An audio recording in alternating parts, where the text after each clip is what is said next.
निर्गमन ग्रंथ अध्याय 36। प्रभु ने बसलेल, ओहोलियाब और सब शिल्पकारों को कौशल और ज्ञान प्रदान किया है, जिससे वे पवित्र स्थान का निर्माण कर सकते हैं। उन्हें प्रभु के आदेश के अनुसार सब कुछ बनाना है।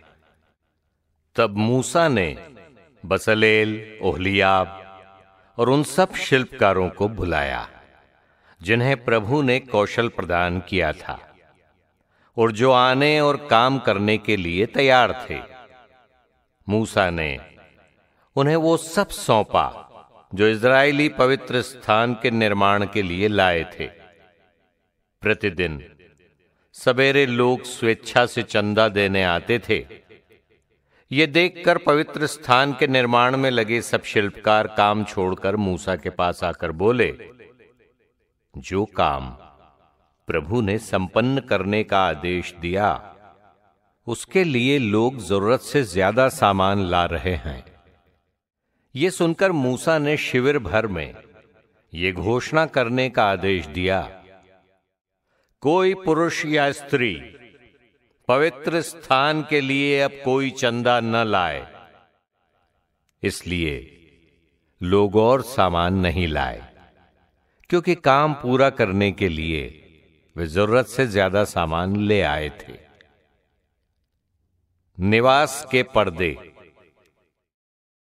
सबसे निपुण शिल्पकारों ने बटी हुई छालटी और नीले, बैंगनी और लाल रंग के कपड़ों से निवास के 10 पर्दे बनाए, जिन पर केरूबों के चित्र कढ़े थे। हर पर्दे की लंबाई 28 हाथ और चौड़ाई 4 हाथ थी। हर पर्दा एक ही नाप का था। उन्होंने 5 पर्दों को एक दूसरे से जोड़ा और इसी प्रकार दूसरे 5 को भी। उन्होंने सामने वाले पर्दों के किनारे पर नीले रंग के फंदे बनाए। एक पर्दे में 50 फंदे और दूसरे में भी 50 फंदे। ये फंदे एक दूसरे के आमने सामने थे।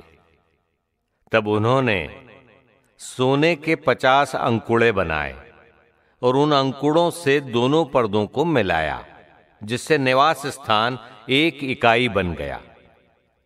निवास को ढकने के लिए उन्होंने बकरी के बालों के 11 पर्दे बनाए। हर पर्दे की लंबाई 30 हाथ और चौड़ाई 4 हाथ थी।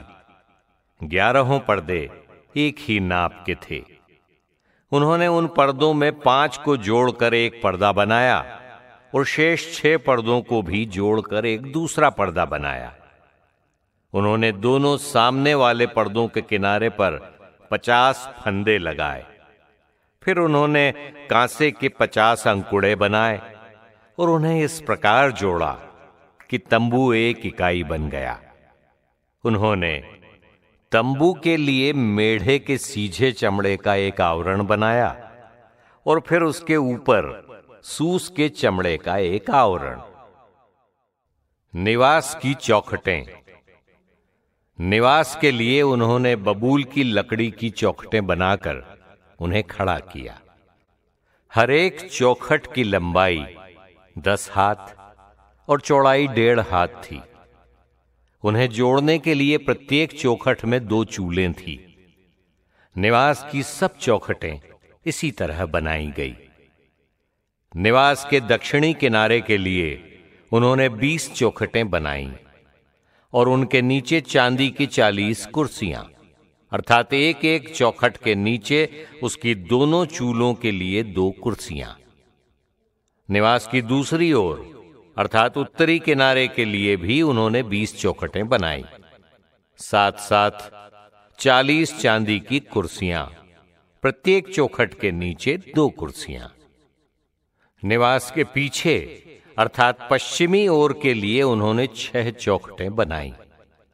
उन्होंने निवास के पीछे के भाग के लिए 2 चौखटें बनाई। वे दोहरी थीं, नीचे की ओर कुछ अलग और ऊपर एक कड़े पर जुड़ी थीं। दोनों कोनों पर ऐसा ही किया गया। इस तरह 8 चौखटें थीं जिनके नीचे चांदी की 16 कुर्सियां थीं, प्रत्येक चौखट के नीचे 2 कुर्सियां। उन्होंने बबूल की लकड़ी के छड़ भी बनाए। निवास की एक ओर की चौखटों के लिए 5 छड़ और निवास की दूसरी ओर की चौखटों के लिए 5 छड़। निवास के पिछले भाग अर्थात पश्चिमी किनारे के लिए 5 छड़। बीच वाला छड़ चौखटों के बीचों बीच एक सिरे से दूसरे सिरे तक पहुंचता था।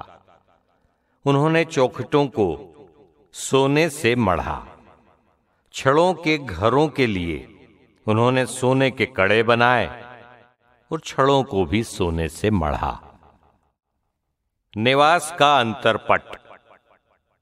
उन्होंने नीले, बैंगनी और लाल रंग के कपड़ों से और बटी हुई छाल्टी से एक अंतरपट बनाया, जिसमें एक कुशल शिल्पकार ने केरूबों के चित्र काढ़े।